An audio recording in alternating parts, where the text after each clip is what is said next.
Bon, alors, on parle de l'époque de 200 ans avant la destruction du temple. Le royaume des Hashmonaïm a duré plus ou moins 200 ans avant la destruction du second temple. À cette époque, on parle de l'empire grec.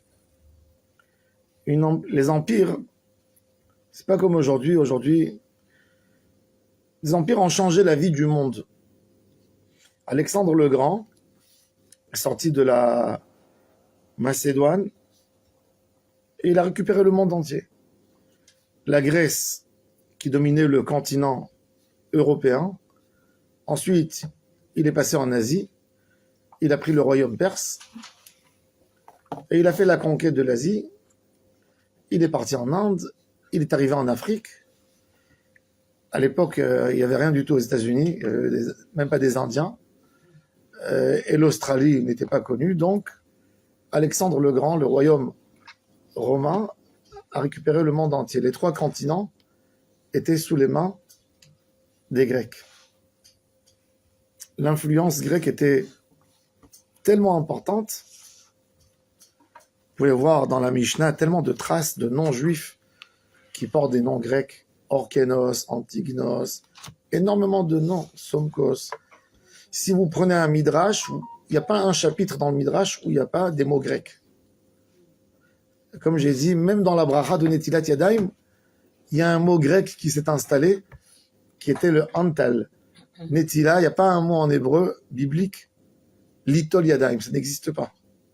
C'était comme quand on avait le Covid, dans tous les magasins, dans tous les endroits publics, il y avait du gel pour nettoyer les mains. Et bien à l'époque, c'était une mesure d'hygiène que les Grecs ont fait un petit verre d'eau. Il y avait 86 millilitres. C'était une règle. Et avant que chacun touchait quoi que ce soit, rentrer dans une maison, et ben ils prenaient ce petit verre et ils se lavaient les mains. Chez les Juifs, ça existait bien avant, depuis Shlomo HaMelech. Mais c'était pas défini. Combien d'eau il fallait mettre sur les mains. Shlomo, il a dit qu'il fallait se laver les mains avant de toucher le pain. Les sages, ça leur a plu, cette idée. Et pour donner la règle pas moins d'eau que cette quantité, eh ben pour te rappeler la quantité, c'était al netilat yadayim, il fallait utiliser ce antal. Netilat antal. La mesure.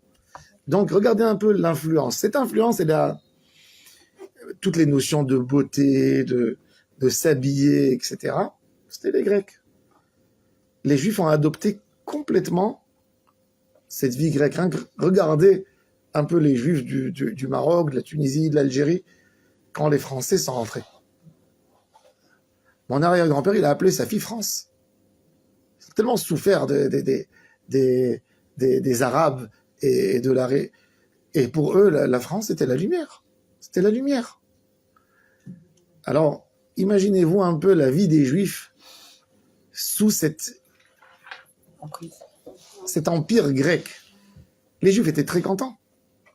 Eux, c'était un peuple civilisé, donc leur ajouter encore la philosophie, la manière d'étudier, la manière de s'exprimer, les chants, la poésie, etc. Donc, ils ont absorbé comme une éponge toute cette culture grecque. Sauf que les Grecs avaient des bonnes choses, mais aussi des très mauvaises choses. Ils avaient adopté le chemin de la philosophie, qui a fait quelque part quelque chose de plus dur encore que les païens. Un païen, c'est quelqu'un qui croit dans quelque chose. Il croit dans un Dieu. Il croit dans une force divine, disons. Mais chez les Grecs, les épicuriens ont commencé chez les Grecs. Ce que je ne vois pas, je n'y crois pas. Et cette philosophie est tellement rentrée chez les Juifs au point qu'ils n'y croyaient plus dans des choses. Qu'est-ce qu'ils ont enlevé, par exemple? Une des choses qui était très importante chez les Juifs et qui a été effacée avec la culture grecque, c'est la notion de pureté et d'impureté. Va expliquer, selon la théorie grecque,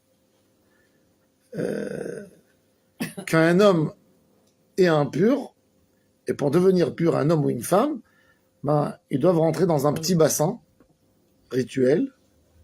Des fois, l'eau n'a pas été changée aux conditions de l'époque des pluies.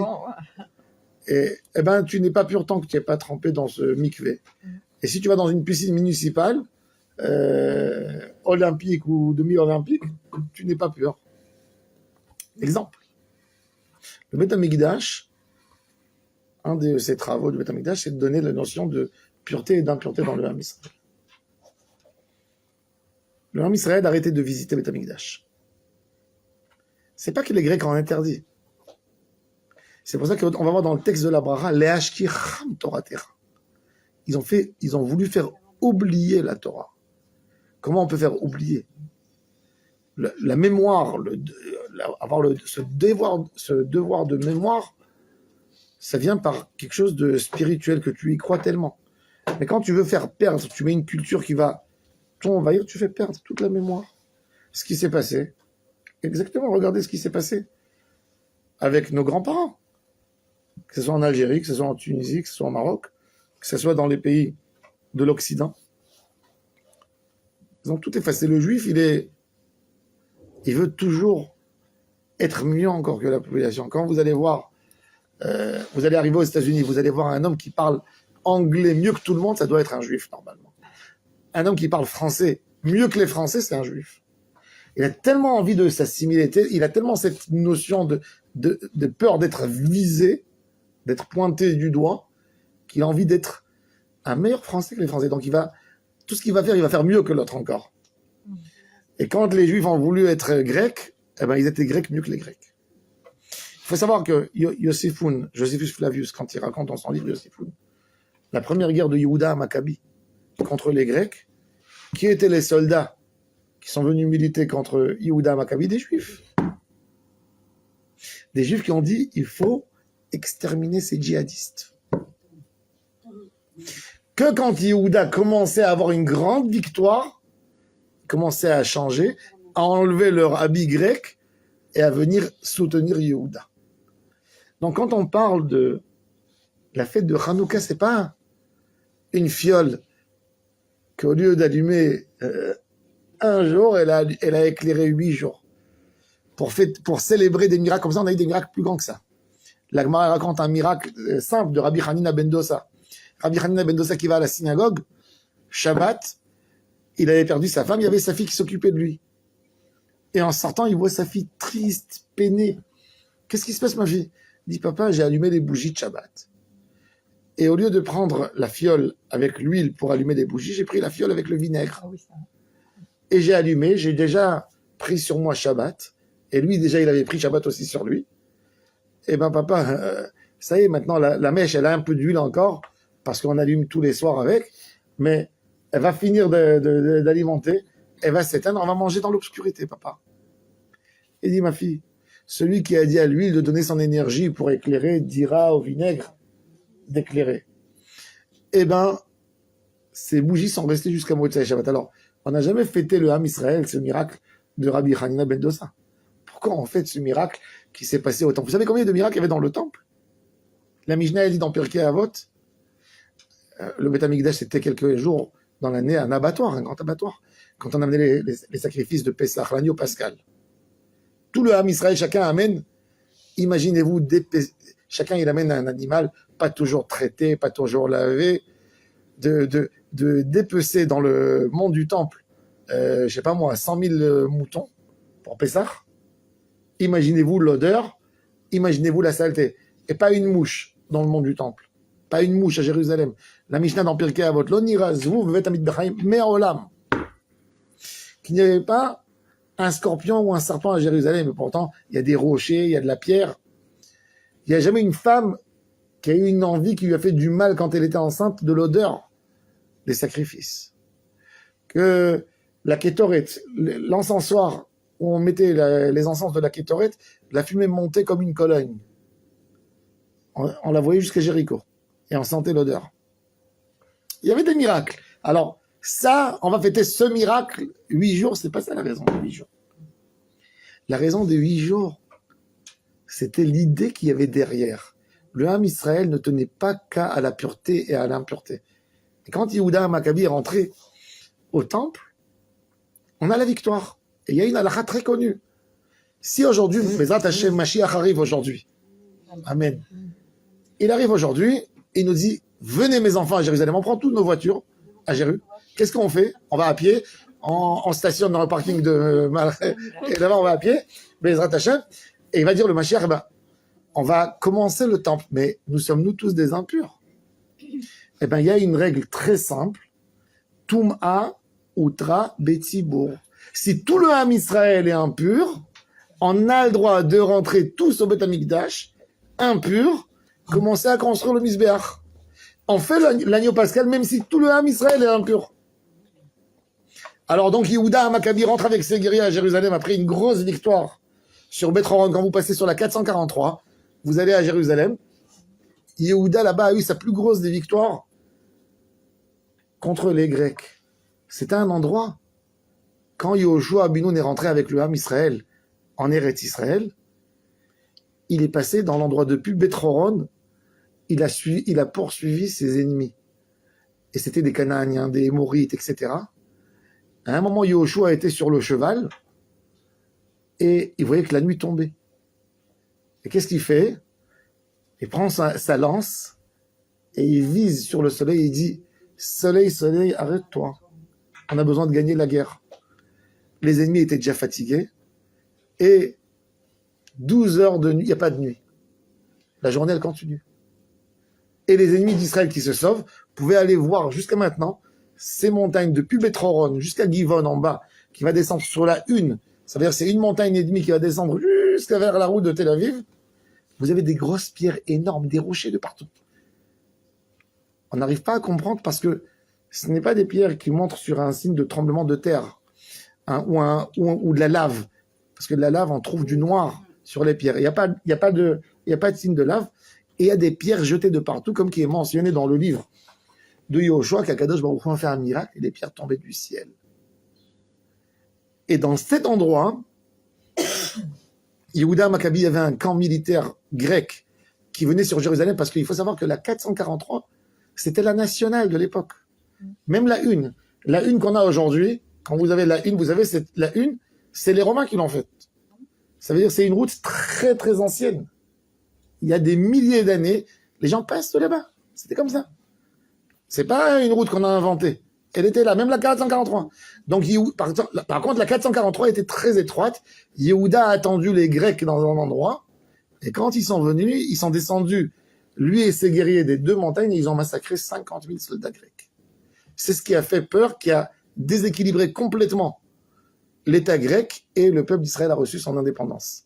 Cette histoire de Yehuda, elle est apprise dans toutes les écoles militaires. Cette victoire.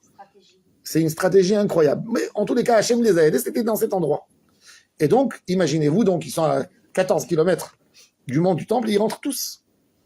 Yehuda Maccabi arrive, on lui dit, t'es Cohen, allume la menorah. Et Yehuda dit, on a le droit de l'allumer.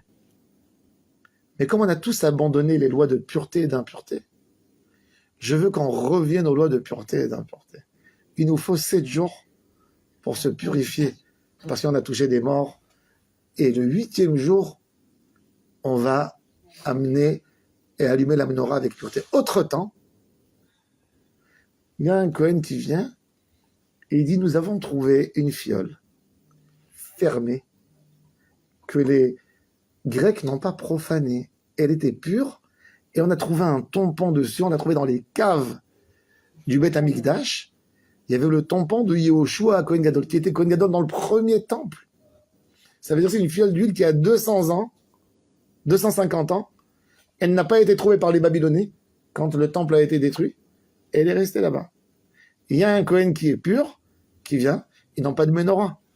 Ils ont fait une menorah avec du bois qui ne reçoit pas de la touma, et ils ont allumé dans du bois, dans une menorah en bois. Et cette fiole d'huile qui avait une quantité pour une journée, elle a duré 8 jours, le temps qu'eux, ils ont été purifiés et ils ont refait de l'huile. C'est-à-dire que Akadosh Baruch Hu était d'accord avec cette notion de Yehuda. Il a eu un signe du ciel. Et là, la pureté revient dans le Ham Israël. Et on va trouver énormément de halachot qui parlent de la pureté. De la pureté du mikvé. Le mikvé est devenu indispensable. Quand les fils d'Israël ont vu ça, ils ont compris l'importance du mikvé. Et quelque part, Ham Israël a regagné ces notions oubliées. Quelque part, Hanouka, en fait, en fait la teshuva du Ham Israël. C'est pour ça que la fête de Hanouka, bon, on mange des beignets, c'est vrai. On n'est pas obligé de manger. Hier, on a dit on est obligé. Les beignets, c'est Rabbi Maïmon, le papa du Rambam, qui a écrit dans son livre, qui a écrit dans une lettre, que parce que le miracle s'est fait dans de l'huile, alors on prend de l'huile, etc. Ça, c'est l'histoire du Ham Israël. C'est vrai, après, il y avait des débats. Il faut savoir que Yehuda Maccabi est mort dans un champ de bataille. Son frère Shimon est mort dans un champ de bataille. Le frère Yonatan est mort dans un champ de bataille. Le frère Elazar est mort dans un champ de bataille. Tous les Maccabites, jusqu'à la génération de Orkenos Yochanan, qui était neveu de Yehuda Maccabi, c'est le premier roi Hashmonaï qui est mort sur son lit. Tous les autres, c'était dans des combats avec les Grecs. Pour donner une indépendance à Ham Israël, c'était une guerre, c'était des guerres terribles. Il y avait dans le Ham Israël des choses incroyables qu'on a passées. Alors, Chachamim nous ont instauré cette histoire. Il faut savoir qu'à l'époque des Romains, on a eu une peur de dévoiler Hanouka parce que les Romains associaient ça avec une rébellion des Juifs contre eux. Donc, les Juifs allumaient les bougies dehors, mais quand les Romains sont devenus la prochaine empire après les Grecs, les Juifs étaient obligés de cacher la menorah et de l'allumer à la maison. Et c'est pour ça qu'aujourd'hui, on est une génération de Géoula. C'est magnifique ce qu'il a instauré le rabbi de Lubavitch, d'allumer dehors, de nouveau, de remettre le miracle de Ham Israël, de dire, on n'a pas peur, on allume la Hanoukia dehors. Alors, on va voir un peu. Alors, Ala Nissim va Ala Pourkan. On parle des miracles. Nes, c'est quoi Nes? Nes, Akadosh Baruch Hu, il change quelque chose ou il change pas? C'est quoi un miracle pour nous? C'est quoi un miracle? C'est un changement que Dieu a fait? Pardon? C'est une petite probabilité que ça arrive. Ça, pour vous, ça c'est un... Est-ce qu'il y a quelque chose qui est naturel? Vous savez, C'est une vision qui est différente. si cette table, elle va faire pousser des tomates, ben, les gens vont venir du bout du monde pour voir ça, n'est-ce pas? Et le fait que les tomates sortent de la terre, ça, on le comprend. On est habitué. Le Nes, on n'est pas habitué à le voir. Le Rambam nous dit quelque chose d'extraordinaire. Il dit que le Nes, c'est pas que Dieu a changé. Tout ce que Dieu a fait, c'est des miracles. Tout est miraculeux. Tout est spécial. Il y a quelque chose, on est habitué ou on n'est pas habitué. Vous savez qu'un homme qui a perdu la respiration, et il y a un médecin qui est venu qui a constaté qu'il est mort. Et tout d'un coup, il commence à respirer, à dire, il a eu un miracle. Et qu'un homme respire tous les jours, 24 heures sur 24, c'est pas un miracle. C'est un plus grand miracle. Mais ça, on le voit, on est habitué. Ça, on le voit pas. Le Nes, c'est le reflet que Hachem fait. Qui dit, je montre à tout le monde que depuis toujours, je suis là pour vous surveiller. C'est un moment où on a compris qu'on est préservé par Hachem. Vous savez, on ne sait pas qu'on est préservé par Hachem. On ressemble tous. J'ai vu quand j'étais jeune une histoire qui m'avait beaucoup marqué. Il y avait un enfant qui était tout petit, qui marchait avec son père, qui était très grand de taille. Et l'enfant, chaque fois, il marche. Maintenant, il oublie qu'il donne la main à son père. Et chaque quelques minutes, tout d'un coup, il fait une crise de panique. Il crie « Papa, où tu es ?» Et son père lui dit « Lève ta tête. » Et il lève la tête. Et il voit son père. Ah, il est rassuré. Ils avancent. À un moment, le petit, il n'a plus la force de marcher. Donc, qu'est-ce qu'il fait, le père? Alors, il dit à son père « Mais comment je vais savoir que tu es là tout le temps ?» Alors, le père, il lui dit « Mon fils, pas la peine de lever ta tête chaque fois comme ça, parce que je suis très haut. Donc, tu vas voir les pas. Quand tu vas voir qu'il y a 4 pas, tu sais que je suis à côté de toi. 2 pas à moi, 2 pas à toi. » Alors, l'enfant, il voit 2 pas et 2 pas. Et il regarde toujours par terre au lieu de regarder comme ça. L'enfant est fatigué. Tout d'un coup, il voit qu'il n'y a que 2 pas. Il pousse un hurlement. Et son père dit, qu'est-ce qui se passe, mon fils? Il dit, non, mais où tu es? Je vois que 2 pas. Il dit, tu as oublié que tu es dans mes bras? Je t'ai pris, je t'ai vu que tu étais fatigué. Tu es dans mes bras. Et ça, c'est le Nes qu'Akadosh Baruch Hu nous fait. On passe des moments, des fois, durs. Dans le 7 octobre, je me suis posé la question, il est où Hachem? Il est où? Un jour de sa Torah, sa joie, on a fini la Torah, on recommence la Torah, Où tu es, Hachem? Qu'est-ce qu'ils ont fait, ces soldats? Maintenant, on voit des miracles. C'est-à-dire, on était toujours dans les mains d'Hachem. Mais il y a des choses qui nous montrent, des choses qui nous montrent pas. Des fois, on voit. Le miracle de Hanouka, c'était le Nes que Kadosh Baruch Hu a montré à tout le Israël. Je suis content de ce que vous faites. Je suis là. Je réalise ma promesse que personne ne pourra vous exterminer. Que cette Torah, combien de cultures ont disparu? Combien de langues disparaissent? Chaque année, il y a 500 langues qui disparaissent dans le monde, vous savez. Des dialectes, des langues. Il y a énormément de langues et de dialectes. C'est de village en village. Vous savez combien de langues, de dialectes ont été perdus en France, dans la région? Chez les Bretons, on parle d'une manière. Chez les Marseillais, dans les Alpes, on parle d'une manière, etc. Ça se perd avec le temps. L'anglais, elle est en train d'envahir le monde entier. Elle est en train de faire... Chaque année, on perd 500 langues. Regardez, rien que... combien de juifs aujourd'hui qui parlent le Haketia? Combien? Vous savez, le Haketia, c'est... Combien? Très peu. Avant, c'était très répandu. Le ladino avant. Tous les juifs séfarades parlaient le ladino. Aujourd'hui, le nombre des personnes qui parlent le ladino dans le monde est moins que 10 000 personnes. Et ça va se perdre. Dans une génération, il n'y aura plus. Il n'y aura plus. Mais c'est comme ça, c'est une langue qui est censée disparaître. Il n'y a rien à faire. Elle n'a pas un état, elle n'a rien du tout. Combien tu peux transmettre, combien tu peux donner. Mais, et le Ham Israël, regardez comment cette Torah, regardez comment aujourd'hui, on parle plus d'hébreu que du danois. Aujourd'hui, il y a 10 millions de personnes qui parlent hébreu, qui rêvent en hébreu. Mon grand-père, quand il est venu en Israël en 83, il était épicier au Maroc. Il avait une grossiste. Et mon père m'a dit, amène-le au super, comme ça, il va voir un peu. Et je voyais mon grand-père, il prenait les boîtes de conserve, il pleurait. Et je n'arrivais pas à communiquer avec lui parce qu'il parlait qu'en arabe. Donc, je suis venu à la maison, j'ai dit à ma mère, Pépé, et je l'ai amené au super, il pleurait. Il voyait les boîtes de conserve, il pleurait. Alors ma mère, elle lui dit en arabe, papa, pourquoi tu pleures? C'est pas son père, c'est son beau-père. Alors il lui dit, moi je suis habitué de voir les lettres hébraïques que dans le Sidour. Tout d'un coup, je vois des boîtes de conserve écrites en hébreu. Mais je suis devenu fou. Je suis devenu fou. Et il n'arrivait pas à comprendre. Ça, c'est, on voit la force du Ham Israël. Vous savez, une boîte de conserve, c'est écrit en hébreu. C'est écrit, avant c'était une langue sacrée pour nous. On parlait le yiddish, l'allemand, on parlait pas l'hébreu. Maintenant, vous savez qu'elles naissent 10 millions de personnes qui parlent l'hébreu aujourd'hui. Qu'est-ce qu'on s'imagine? C'est quoi cette Géoula? Rien que ça, rien que de voir ça. Ça veut dire merci Hachem. 3300 ans après, ta Torah a été donnée avec tous les passages du Ham Israël. On est là. Et ça, c'est Alanissim. Tout d'un coup, Akadosh Baruch Hu, il te montre. Ça existait toujours, mais tu l'as jamais vu. C'est des dévoilements, quoi. C'est des dévoilements. Alors, le mot Nes, c'est comme un drapeau. Tu le lèves en haut, tout le monde voit. Va'ala Porkan, la délivrance. Va'ala Gvurot. Le Ham Israël, on n'est pas un peuple musclé. On n'est pas des gens qui expriment une force, vous savez. Quand vous voyez nos ennemis, de quoi ils parlent, on va les écraser. Toujours, c'est des paroles tellement dures, tellement méchantes, où on veut exprimer la force du fort contre le faible. Nous, on n'a pas ce langage.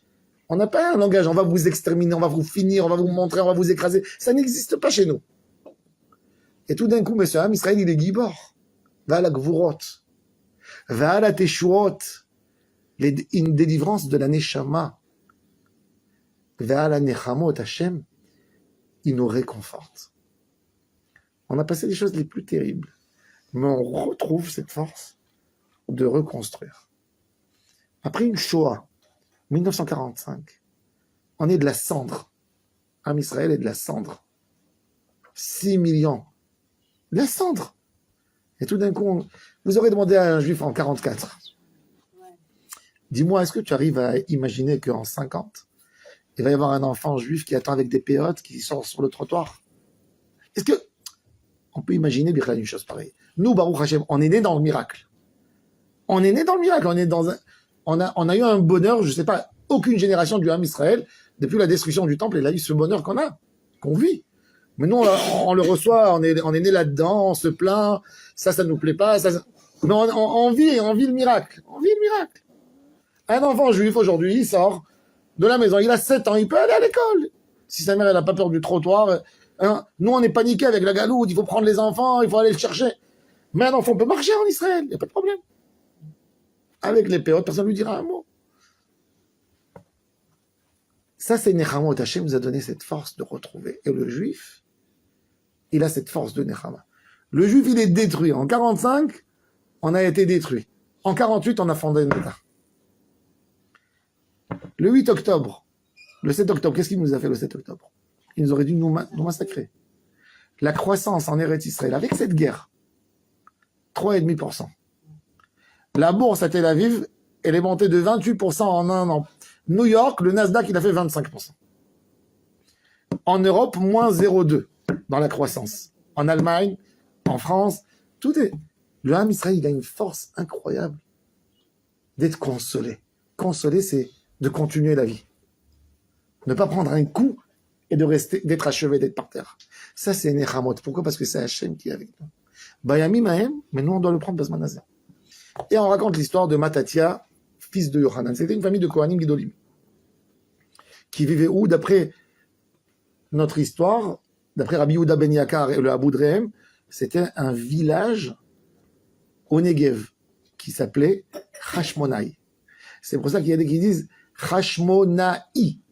Il ne dit pas Matatia Ben Yohanan Kohen Gadol Hashmonaï. Ils disent Hashmonaï. Pourquoi? Comme que tu dis Tel Avivi, Ra'anani, Kfar Sabaï. Comme c'est une région, c'est pas un titre d'honneur. Parce qu'il y a des qui disent c'est un titre d'honneur comme Hashman. Hashman, ça veut dire comme une sorte d'évêque, archevêque. Et pour nous, non. Ils venaient de cette région, c'est pour ça qu'il faut dire Hashmonaï. Ouvanav. Le royaume grec, nous on les dérangeait. Le royaume grec, après la mort d'Alexandre le Grand, il s'est partagé en 3. C'était trop grand, trop fort. Il n'avait pas un leader qui pouvait rentrer dans les chaussures de Alexandre le Grand. Donc qu'est-ce qu'ils ont fait? Ils ont partagé le royaume en 3. Il y avait le roi grec qui était en Grèce, qui dominait l'Europe. Il y avait les Ptolémées qui étaient en Égypte, en Afrique. Et puis il y avait les Antiochus qui étaient dans la région de Antakya. Le Antakya, c'est aujourd'hui, c'est en turc, mais à l'époque, ça s'appelait Antiochia. C'était les Antiochus. Les Antiochus étaient les plus virulents des rois grecs parce qu'ils voulaient que tout le monde maîtrise uniquement la langue grecque, la culture grecque. Donc nous, les Juifs, on était les seuls qui étaient pour eux comme des épines dans leurs yeux. Et ils ont tout fait pour massacrer les Juifs. Ils tuaient, ils se mettaient, quand ils voyaient une femme qui sortait du mikvé, on la tuait, etc. Et là, eux, c'est devenu chez eux un devoir d'assimiler les Juifs. Bref, Am Israël passe des moments tellement durs. Et la rebelle, elle commence par Yohanan et ses enfants. Yohanan était un Kohen Gadol au chômage. Pourquoi? Parce qu'il n'y avait aucun pèlerin qui montait à Jérusalem. Monsieur, il n'y a pas de corbanote. Personne qui est croyant dans le peuple. Le peuple a tout lâché. Il n'y a plus personne. À Jérusalem, il y a des statues dans toutes les maisons. Les enfants étaient... Non, on n'a pas besoin... Pour essayer de comprendre, on n'a pas besoin d'arriver si loin. Mais on a... Non, c'est même pas la peur. C'est même pas la peur. C'était tout mélangé, je pense. Vous savez, au Maroc, j'avais un ami, Ziron Olivara, Temstet, Eli Temstet, il étudiait avec moi. Et il me racontait, il me disait au Maroc, les enfants des rabbins, ils allaient à l'école. Shabbat, prenaient le cartable, ils écrivaient. Ils étaient tout le monde, oui, au Maroc, à Meknes, les enfants des rabbinim. Parce qu'ils avaient peur de perdre. Il fallait que l'enfant passe son brevet. Il y avait l'école française. Il fallait. C'était tellement important. Ils ont tout lâché quand ils ont abandonné le juif, comme je vous ai dit. Dès qu'ils voient une belle culture, ils essaient d'absorber. Et il n'y avait rien. Et il fallait des héros. Ça veut dire Matatia, avec ses enfants, il fallait qu'ils se disputent avec leur peuple, avec les voisins. Et Matatia déclare la rébellion. Avec ses enfants, il tombe malade. C'est l'hiver. Il est en train de mourir. Il dit à ses enfants, ne faites pas Shiva si je meurs. Allez vous battre. Comme ça, il dit à ses enfants. Matatia. Et ils font la guerre. Sans avoir une stratégie. Il faut sauver le Ham Israël. Ils se donnent pour Hachem. Et Hachem leur a fait des miracles incroyables. כשהעם דהמלכות יוון הרשע, עמך ישראל לשקרם תורתך, ולהעבירם מחוקי רצונך. Enlever cette idée du juif, faire la volonté d'Hachem. ואתה ברחמך הרבים עמדת להם בעת צרתם, רבת את ריבם. C'est Hachem qui fait notre dispute. Danta et dinam, c'est lui qui juge pour nous. Nakamta et nikmatam, c'est lui qui se venge pour nous. Masarta giborim beat halashim. Toujours, c'est jusqu'aujourd'hui, c'est comme ça. Les forts dans les mains des faibles. Verabim, les nombreux, beat meatim. Ou rechaim, beat sadikim. Normalement, c'est le rachat qui gagne. Vous savez pourquoi? Parce que pour le libre arbitre, si le rachat perdait, tout le monde deviendrait tzadik. Qu'est-ce qu'il fait Hachem? Le rachat, il lui donne, il aide. Pour que le Yetzer Hara ait dit, eh ben moi j'ai ma part. Utmeim beyat teorim.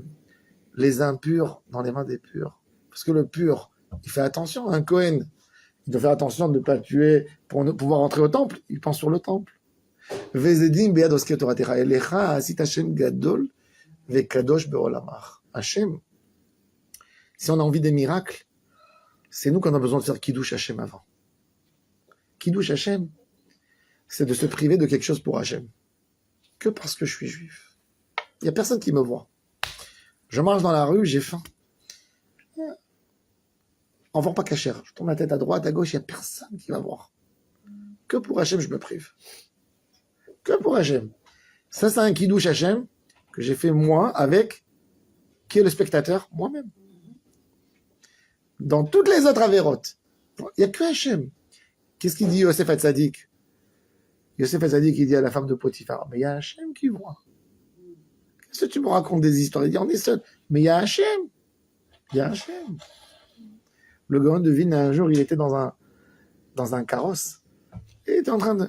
Et comment on dit, le cocher. Il voulait économiser, il voulait donner à ses chevaux. Donc il est passé à côté des champs, il a vu qu'il n'y avait personne, il a arrêté. Et il est descendu dans les champs, il a ramassé un peu des choses pour donner. Et il a dit au Gaon de Vilna, surveille s'il y a quelqu'un, crie-moi pour que je prenne.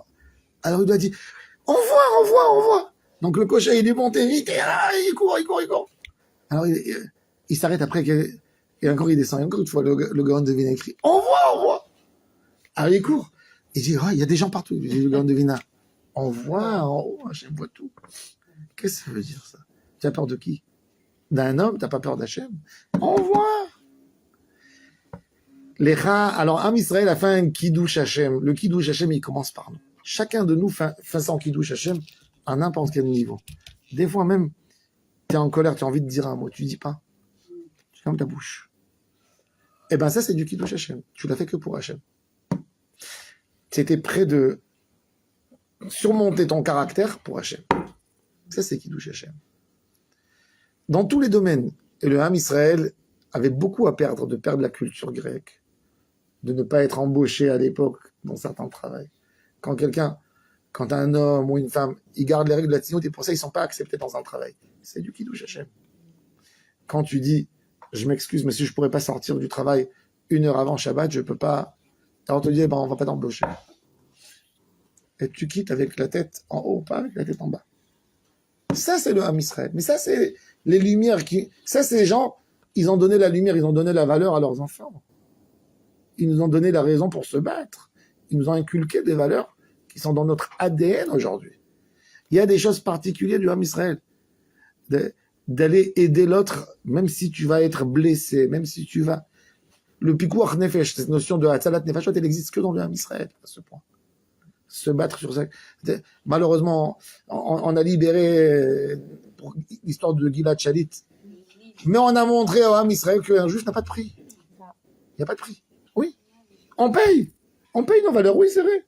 Les valeurs ne sont pas faites que pour dire j'ai des valeurs. Et les valeurs, ça nous coûte cher. Ça nous fait mal, ça nous blesse. Oui, mais c'est des valeurs. C'est ça, les valeurs. C'est le chemin du Emet. C'est un chemin long. Il va faire mal, mais à la fin, il va faire la réparation du monde. Quand un homme il est collé à ses valeurs, il peut perdre à court terme. À long terme, il est toujours gagnant. Et c'est pour ça, c'est la seule et unique raison pour laquelle Am Israël existe. 3300 ans d'histoire. On n'a pas été disparu. On est peu nombreux. On est parti dans tellement de pays, chacun une autre langue, une autre culture. Mais c'est ça qui nous a donné cette force. Israël est rentré dans le temple qui s'appelle Dvir. Vous savez, la menorah, elle n'a pas été allumée. Le Beth Amikdash, la menorah, elle est où? Le Beth Amikdash, il y a trois parties. Il y a la grande cour, il y a la seconde cour, et il y a le Echal avec le Kodesh HaKodashim. La menorah, elle se trouve dans la partie fermée, dans le Echal, qui était une maison, où on a allumé les bougies. Be'echat Serot Kochera. Vous savez pourquoi? Parce que dans le Kodesh HaKodashim, il y avait des statues de Zéus et de tous les dieux grecs. On ne pouvait pas les enlever. Elles étaient construites, il fallait casser, il fallait nettoyer. Donc la Hanoukia, la menorah, elle a été allumée dans la cour du Beth Amikdash. Elle n'a pas été éteinte par le vent, par la pluie, pendant les 8 jours de Hanouka à l'époque. C'est ce qu'on dit, Ve'liku nerot be'chatserot kochecha. Dans les cours du Beth Amikdash. Chachamim, ils ont vu que c'était l'occasion du Ham Israël de se purifier les 8 jours. Vekavru shmonat yemei Hanouka elu. Ils ont instauré pour le Ham Israël. C'est le moment où on se rattrape. Akadosh Baruch Hu nous dit, il y a des moments très durs, vous savez. Un peuple qui a été envahi, il ne peut rien faire. Une culture, quand tu rentres là-dedans, c'est fini. Vous savez, un juif aujourd'hui qui va habiter, je sais pas moi, à Perpignan, d'accord? Il a 10 enfants. Religieux. Quand il a décidé de faire ce passage, il peut être sûr certain, qu'il va perdre 2 à 3 enfants. C'est comme ça. Il n'y a rien à faire. Il n'y a rien à faire. Tu peux pas aller te dire, moi je ferai, tu peux faire tout ce que tu veux de ta part, il y a l'influence. Il n'y a rien à faire. Quand on fait des pas comme ça, parce qu'on va toucher une somme d'argent, parce qu'on va mieux vivre, il faut savoir, le prix à payer, c'est de perdre 1, 2 enfants. Il n'y a rien à faire. Parce que, sur 10 enfants, tu as toujours des enfants qui sont plus faibles que les autres, qui sont plus influençables que les autres. Tu peux pas éduquer tous les enfants pareil de la même manière. Chaque enfant, c'est un monde. Et ça, c'est l'histoire donc, c'était là-dedans. On était censé à perdre ce qu'on avait à perdre. Mais on a la flamme du Ham Israël qui nous aide. Et ça, c'est une promesse d'Akadosh Baruch Hu. Alors, il explique Rabbi Nathan de Brest, avec ça, je vais terminer.